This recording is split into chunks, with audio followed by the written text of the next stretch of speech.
First phylum है phylum Porifera, उसको discuss करेंगे डिटेल के साथ। फाइलम पोरीफेरा,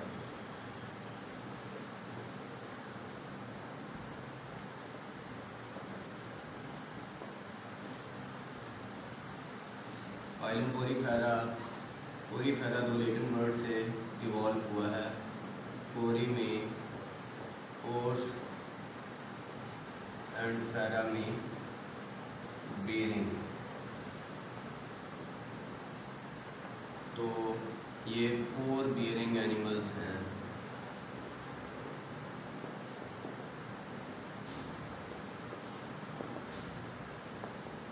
इनकी बॉडी के ऊपर पोर्स होते हैं जिनके ज़रिए वाटर जो है वो इनके बॉडी के अंदर इंटर होता है और एक्सचेंज ऑफ मटीरियल जो है वो इसी के थ्रू होता है। तो हम इसके इम्पोर्टेंट फीचर्स की बात करते हैं। तो सबसे पहले जो इसका इम्पोर्टेंट फीचर हम लोग डिस्कस करेंगे वो हो गई इसकी स्केलेटन की बात। इसी स्केलेटन की बेस के ऊपर ही इसको इस फाइलम के अंदर डिवाइड किया गया है, दूसरे एनिमल से इसको अलग रखा गया है। तो इसके स्केलेटन की अगर बात करें तो इसके स्केलेटन के ऊपर स्पिक्यूल्स होते हैं। ये वाले स्पिक्यूल्स या तो कैल्शियम के बने होंगे, कैल्केरियस होंगे, या सिलिकॉन के बने होंगे, सिलेशियस होंगे। तो ये दोनों कैल्केरियस और सिलेशियस स्पिक्यूल्स जो हैं ये बेसिकली मिजोग्लिया के अंदर जो मीज़ेनकाइम है इसके अंदर एक स्ट्रक्चर होता है मीज़ेनकाइम दो लेयर्स के दरमियान में, वो बाद में डिस्कस करेंगे ये उसके अंदर किस तरह एम्बेडेड होते हैं। तो स्केलेटन के अंदर जो है वो सिर्फ उसके स्पिक्यूल्स होते हैं। तो स्पिक्यूल्स भी दो तरह के हो सकते हैं, या कैल्केरियस होंगे या सिलेशियस होंगे, और उसके पास स्पॉन्जियन फाइबर्स हो सकते हैं इसके अंदर।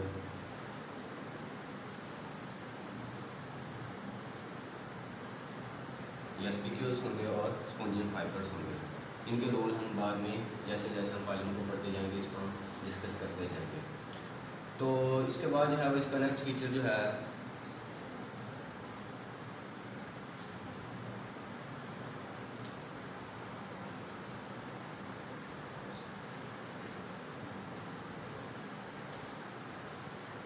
हम लोग डिस्कस करते हैं इसका सेकंड फीचर जो है, सेकंड कैरेक्टरिस्टिक्स जो है ये पोर बियरिंग एनिमल्स हैं। इनके फाइलम का नाम ही इसी वजह से रखा गया है, पोर बियरिंग एनिमल्स। इनके अंदर जो पोर्स होते हैं उनको बेसिकली ओस्टिया कहते हैं कलेक्टिवली, और अगर सिंगल की बात करें तो उसको ओस्टियम का नाम देंगे। इनके बॉडी स्ट्रक्चर की बात करें तो इनका बॉडी स्ट्रक्चर कुछ इस तरह से होता है स्पॉन्जेस का। नीचे वाली साइड से ये सिसाइल होते हैं, किसी रॉक्स के साथ या किसी दूसरी चीज़ों के साथ ये अटैच होते हैं इनसाइड द वाटर। और इनमें दो लेयर्स होती हैं, एक आउटर लेयर होती है और एक इनर लेयर होती है। जो आउटर लेयर है ये भी स्पेशल किस्म के सेल्स की बनी होती है, और जो इनर लेयर है ये भी स्पेशल किस्म के सेल्स की बनी हुई होती है। तो आउटर लेयर को इसको कहते हैं पिनेकोडर्म,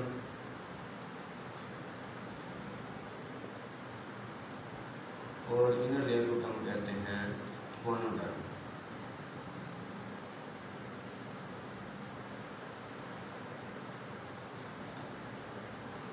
पिनेकोडर्म इसलिए क्योंकि ये पिनेकोसाइटिक सेल्स की बनी हुई होती है, और गोनोडर्म इसलिए क्योंकि ये गोनोसाइट सेल्स की बनी हुई होती है। तो हम लोग बेसिकली इसके अंदर ओस्टिया को देखना चाहते हैं। तो जो आउटर लेयर है इसकी पिनेकोडर्म, इसके अंदर छोटे छोटे होल्स होते हैं पूरे सरफेस के ऊपर। तो इन स्ट्रक्चर्स को कलेक्टिवली हम लोग कहते हैं ओस्टिया। अगर इन सब को कंबाइन करके लिखा जाए तो इनको कहेंगे ओस्टिया, और अगर एक की बात करें तो एक को हम कहेंगे ओस्टियम। अब ये जो ओस्टियम है ये आगे इस तरह ट्यूब लाइक स्ट्रक्चर होते हैं जो कि गोनोडर्म में से होते हुए सेंट्रल कैविटी जो है इसमें जाके ओपन हो जाते हैं। तो इस सेंट्रल जो इसकी कैविटी है इसी के अंदर जो होगा वो एक्सचेंज ऑफ मटेरियल होगा, यहाँ से जो वेस्ट प्रोडक्ट होगा वो यहाँ से इवॉल्व होगा। वाटर इंटर होगा इस ओस्टियम के थ्रू और इनर लेयर से होता हुआ ये इस कैविटी में आ जाएगा और इस कैविटी में से, इस कैविटी का नाम है स्पोंजोसील।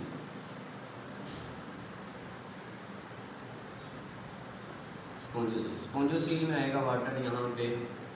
इस वाटर के अंदर जो होंगे वो फूड होगा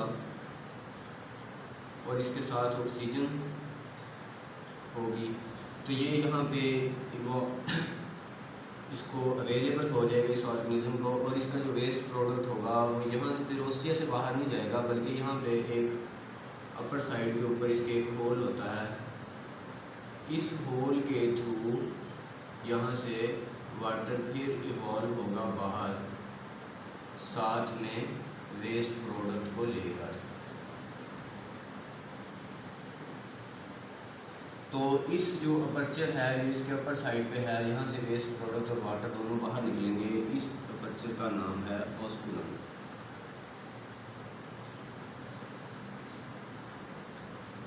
तो बेसिकली हमने ओस्टिया डिस्कस करना था। तो ओस्टिया जो है ये पोर्स हैं, छोटे छोटे सुराख हैं जो इसके सरफेस के ऊपर अटैच होते हैं। इन्हीं पोर्स के ज़रिए जो है वो वाटर इन साइड मूव करता है ऑक्सीजन को लेकर और ऑक्सीजन वगैरह को लेकर। तो इससे नेक्स्ट फीचर हम डिस्कस करते हैं।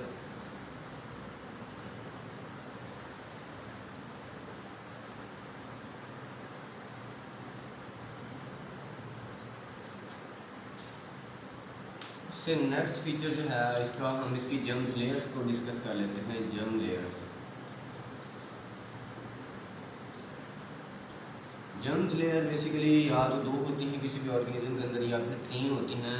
तो ये अगर पोरीफेरा की बात करें तो इसके अंदर सिर्फ 2 जर्म लेयर्स होती हैं, जो कि एक्टोडर्म और एंडोडर्म। एक्टोडर्म जो है इसके अंदर ये वही पिनेकोसाइट सेल्स की बनी हुई होती है, इसलिए इसका नाम पिनेकोडर्म भी है। और एंडोडर्म जो है ये कॉनोसाइट सेल्स की बनी हुई होती है, इसलिए इसको कॉनोडर्म का नाम भी दिया जाता है। तो बेसिकली ये जो कॉनोडर्म है, ये जो एंडोडर्म है, इसके अंदर ये फ्लैजिलेटेड्स होते हैं, फ्लैजिलेटेड सेल्स हैं। बेसिकली जो फूड कैप्चरिंग करनी है, तो फूड कैप्चरिंग के अंदर इनका रोल होता है फ्लैजिलेटेड सेल्स का, कॉनोसाइट्स का या कॉनोडर्म का। तो ये इसके अंदर 2 लेयर्स हैं। एक बात ध्यान में रखनी है कि ऐसे ऑर्गेनिज्म जिनके अंदर सिर्फ और सिर्फ 2 लेयर्स होती हैं, इनको डिप्लोब्लास्टिक भी कहा जाता है। जिनके अंदर 2 लेयर्स होती हैं, 2 जर्म लेयर्स, इनको डिप्लोब्लास्टिक एनिमल्स कहा जाता है। जो डिप्लोब्लास्टिक होंगे उनके अंदर कभी भी बॉडी कैविटी नहीं बनती, ट्रू बॉडी कैविटी उनके अंदर प्रेजेंट नहीं होती। इनको सिलोम का नाम देते हैं। तो इनके अंदर जो ट्रू सिलोम होगी वो नहीं बनेगी कभी भी। हाँ, ये भी बात ध्यान में रखनी है कि अगर ऑर्गेनिज्म ट्रिप्लोप्लास्टिक हैं, मतलब कि उनके अंदर एक्टोडर्म, एंडोडर्म और उनके साथ मेसोडर्म हो, फिर भी कुछ ऑर्गेनिज्म ऐसे होंगे जिनके अंदर सिलोम जो है वो डिवेल्प नहीं होगी। सिलोम डिवेल्प होने के लिए कंडीशन ज़रूरी है कि मेसोडर्म हो, लेकिन मेसोडर्म का होना भी ये साबित नहीं करता कि उसके अंदर सिलोम बनेगी या नहीं। और भी स्ट्रक्चर बन सकते हैं मेसोडर्म की वजह से, जिस तरह है सोडोसिलोम बन सकती है, मिजोग्लिया का स्ट्रक्चर जो है वो बन सकता है। वो जैसे जैसे आगे फाइलम के अंदर हम मूव करेंगे तो वहाँ पे ये सारी चीज़ें जो है वो आपको क्लियर होती जाएंगी। तो इससे नेक्स्ट फीचर की हम बात करते हैं।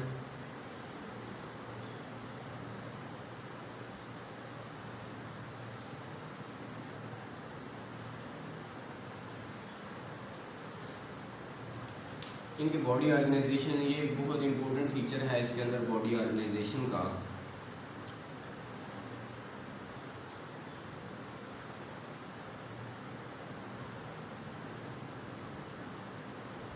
इनका बॉडी ऑर्गेनाइजेशन जो है ये सेलुलर है, और ये सबसे पहले एनिमल्स हैं जो कि सेलुलर फॉर्म में देखे गए थे। इनसे पहले जो ऑर्गेनिजम्स थे वो सारे के सारे थे ए सेलुलर। उनको आप लोग ए सेलुलर्स का या यूनिसेलुलर्स का नाम देते हैं।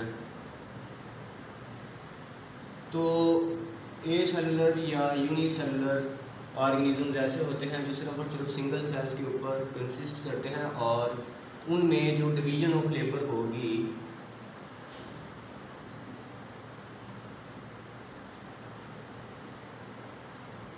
वो होगी अमंग ऑर्गेनेलिस। जो सेल के अंदर ऑर्गेनेलिस होते हैं बेसिकली वो ही सारा रोल प्ले कर रहे होते हैं, अपने अपने काम जो है वो कर रहे होते हैं। लेकिन अगर सेलुलर की बात करें तो सेलुलर के अंदर जो डिवीजन ऑफ लेबर होगी, डिवीजन ऑफ लेबर जो होगी इसके अंदर वो सेल्स के ऊपर होगी। मुख्तलिफ किस्म के सेल्स होंगे, वो अपना अपना काम कर रहे होंगे।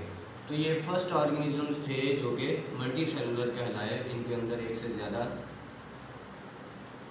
सेल्स थे और वो मुख्तलिफ अपना अपना काम कर रहे थे। एक बात और भी ज़हन में रखनी है, ना तो इनके अंदर कोई टिश्यू बना, कोई टिश्यू डिवेल्प नहीं हुआ, कोई ऑर्गन डिवेल्प नहीं हुआ, कोई ऑर्गन सिस्टम इनके अंदर डिवेल्प नहीं हुआ। जस्ट बहुत सारे सेल्स हैं जो कि मुख्तलिफ अपना अपना काम कर रहे हैं। इनके अंदर ना तो कोई टिश्यू फार्मेशन है, ना ऑर्गन सिस्टम है, ना कोई ऑर्गन है, इस तरह की कोई चीज़ इनके अंदर। ये मोस्ट प्रिमिटिव थे और इनके बाद जैसे जैसे एवोल्यूशन का प्रोसेस हुआ तो फिर टिश्यू फार्मेशन बनना शुरू हो गई, ऑर्गन सिस्टम वगैरह बनना शुरू हो गया। हाँ, सेल्स की अगर बात करें तो इनके अंदर सेल्स हैं, जैसे अगर नर्व इम्पल्स को ट्रांसफ़र करना है एक जगह से दूसरी जगह तो कुछ न्यूरॉन सेल्स वहाँ पे होंगे, लेकिन वहाँ पे कोई नर्वस सिस्टम मौजूद नहीं होगा, क्योंकि मैंने कहा है कि इनके अंदर कोई ऑर्गन सिस्टम जो है वो मौजूद नहीं होता। तो ये इनका बॉडी ऑर्गेनाइजेशन है और ये सबसे पहले ऑर्गेनिज्म से जो सेलुलर कहलाए और मल्टी सेलुलर इनका ऑर्गेनाइजेशन है, बॉडी ऑर्गेनाइजेशन।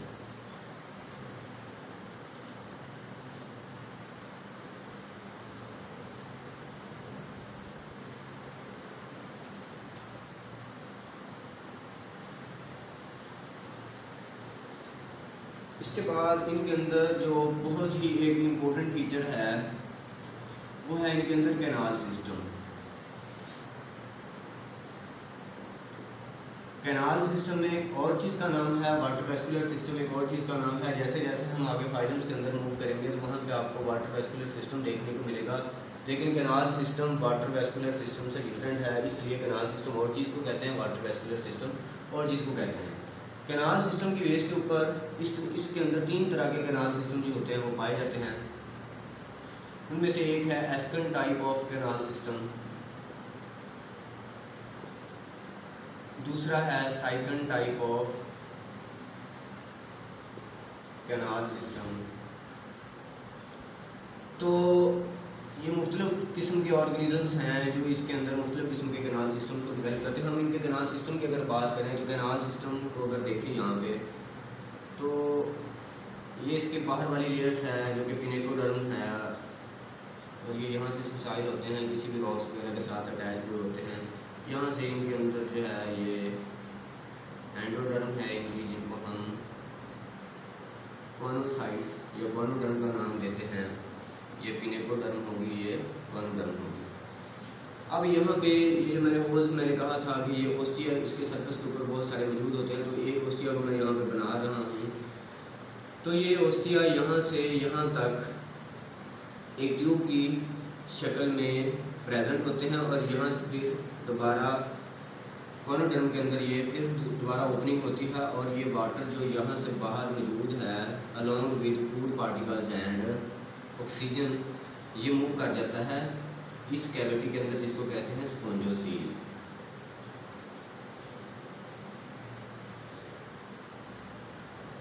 तो एस्कन टाइप्स जो है ये सिंपलेस्ट किस्म का कैनाल सिस्टम है जिसके अंदर कोई एवोल्यूशन नहीं हुई बहुत ज़्यादा। ये बहुत ज़्यादा सिंपल है, जस्ट एक ट्यूब है जो कि पिनेकोडर्म से एंडोडर्म तक एक्सटेंडेड है और यहाँ से सीधा वाटर स्पॉन्जोसील में मूव कर जाता है। लेकिन अगर बात करें हम साइकन की, तो अगर एस्कन टाइप की एग्जांपल देखनी है तो एस्कन टाइप के अंदर जो एग्जांपल है वो है ल्यूकोसोलेनिया। तो ये इसके अंदर एक बेस्ट एग्जांपल है ल्यूकोसोलेनिया। तो ल्यूकोसोलेनिया के अंदर जो है कैनाल सिस्टम वो है ascon type of canal system. दूसरे नंबर पे है जी हमारे पास sycon type of canal system. Sycon type of canal system थोड़ा सा इससे बाद में बना है, थोड़ा सा कम्प्लेक्स है सिंपल से एस्कन टाइप से, वो हम यहाँ से बनाते हैं। ये स्पॉन्ज होगी और इसके अंदर ये वाला इसका एंडोडर्म हो गया। तो जैसे ही ओस्टियम से मैंने कहा था कि ट्यूबलाइक स्ट्रक्चर जो एक्सटेंड होता था सिंपल के अंदर अप टू क्वानोडर्म, लेकिन यहाँ पे ये वहाँ तक एक्सटेंडेड नहीं होता, बल्कि उससे पहले ही ये वाला ट्यूब जो होती है वो एंड हो जाती है और ये एक अलग से ट्यूब है। फिर यहाँ से एक और ओपनिंग यहाँ पे होती है और इस ओपनिंग के थ्रू एक और ट्यूब यहाँ से निकलती है और दोबारा से वो वाली ट्यूब जो होती है वो क्वानोडर्म के अंदर इंटर होती है। मतलब ये दो ट्यूब्स होती हैं, कोई भी ट्यूब इनमें से क्वानोडर्म से पिनेकोडर्म तक मूव नहीं करती। ये एक अलग से ट्यूब है पहले, और फिर उसके बाद जो फर्स्ट ट्यूब है ओस्टिया से निकली हुई है उसके सेंटर से एक और होल मौजूद है, उस होल के थ्रू ये वाटर जो है वो दूसरी कैनाल के अंदर मूव करता है। वो वाली कैनाल फिर अल्टीमेटली जाके एंडोडर्म के अंदर ओपन हो जाती है। तो वाटर यहाँ से इंटर होगा पहले इस होल के अंदर, जिसको हम ओस्टिया का नाम देते हैं। ओस्टिया से फिर ये वाला वाटर जो होगा वो डायरेक्ट स्पॉन्जियोसील में तो नहीं जा सकता क्योंकि ये यहाँ से क्लोज है। फिर इसके सेंटर से जो एक होल और मौजूद है, इस होल को कहते हैं प्रोसोपाइल। तो ये प्रोसोपाइल से वाटर जो है ये मूव कर जाएगा नीचे जो दूसरी ट्यूब है उसके अंदर। इस ट्यूब में वाटर जब मूव करेगा तो यहाँ से फिर एक एंडोडर्म के अंदर एक और होल है, इसको कहते हैं एपोपाइल। तो इस एपोपाइल के ज़रिए जो है वो वाटर स्पॉन्जियोसील के अंदर यहाँ से इंटर हो जाएगा। ये उससे थोड़ा सा सिंपल से थोड़ा सा कॉम्प्लेक्स मैकेनिज्म है। जैसे जैसे एवोल्यूशन हुई है तो ये कैनाल सिस्टम जो है वो साथ साथ डिवेल्प होता चला गया और ये देखने को मिलता है साइकिल के अंदर। तो इसकी बेस्ट एग्जांपल जो है वो साइकिल ही है। साइकिल स्पॉन्जेस हैं ये इसकी बेस्ट एग्जांपल के अंदर आता है। इसके बाद हम इसकी जो है वो थर्ड कैटेगरी उसको देखते हैं कि थर्ड कैटेगरी के अंदर वो बहुत ज़्यादा कम्प्लेक्स है, इसलिए यहाँ पर उसका स्ट्रक्चर जो है वो उसकी इतनी ज़रूरत नहीं है। उसके अंदर ये स्पॉन्जियोसील के अंदर मुख्तलिफ़ किस्म की अलग अलग कैविटीज़ बनी होती हैं। ये स्पॉन्जियोसील डिवाइड होनी शुरू होती है, यहाँ तक और सिस्टम काम करेगा, यहाँ तक और सिस्टम, यहाँ तक और सिस्टम। इस तरीके के साथ वो थोड़ी सी ज़्यादा कम्प्लेक्स कैटेगरी जो है वो मूव करना शुरू कर देते हैं। तो ओवरऑल ये कैनाल सिस्टम जो है इसके अंदर एक और इम्पोर्टेंट फीचर है, इसके थ्रू जो है वो फूड इसके अंदर इंटर होती है। और जैसे ही फूड इसके अंदर स्पॉन्जियोसील के अंदर आ जाती है तो मैंने यहाँ से आपको कहा था कि जो फ्लैजिलेटेड सेल्स होते हैं इसके अंदर, वो फ्लैजिलेटेड सेल्स बेसिकली उस फूड को कैप्चर करते हैं। अगर इनकी फूड की बात करें तो इनकी जो फूड है जो इसके अंदर वाटर के अंदर जो प्लांट्स होते हैं या जो स्मॉल एनिमल्स हैं, इनके ऊपर जो इनकी टोटल फूड है वो 20% इसके ऊपर डिपेंड करते हैं। बाकी जो 80% इनकी फूड होती है वो डेड ऑर्गेनिक मैटर जो है उसके ऊपर ये डिपेंड करते हैं। 80% फूड जो है वो डेड ऑर्गेनिक मैटर, क्योंकि वो वाली फूड जो है वो डिज़ोल्व हो जाती है वाटर के अंदर और वाटर फिर वहाँ से इंटर हो जाता है स्पॉन्जियोसील के अंदर। तो इस तरह वो डिज़ोल्व फूड जो होती है वो 80% ये वाले उसको एब्जॉर्ब करते हैं अपने फ्लैजिलेटेड सेल्स की मदद से, और जो वेस्ट प्रोडक्ट होता है फिर यहाँ से उस के जरिए वो बाहर वाटर मूव कर देता है।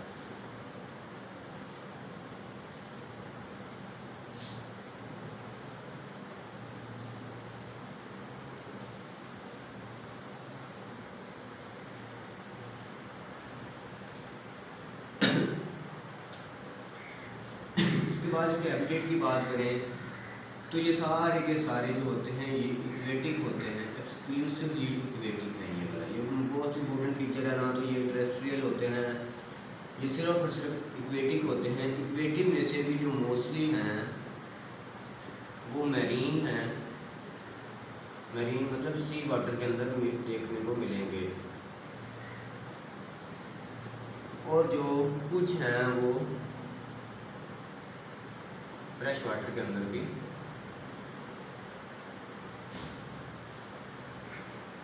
पाए जाते हैं।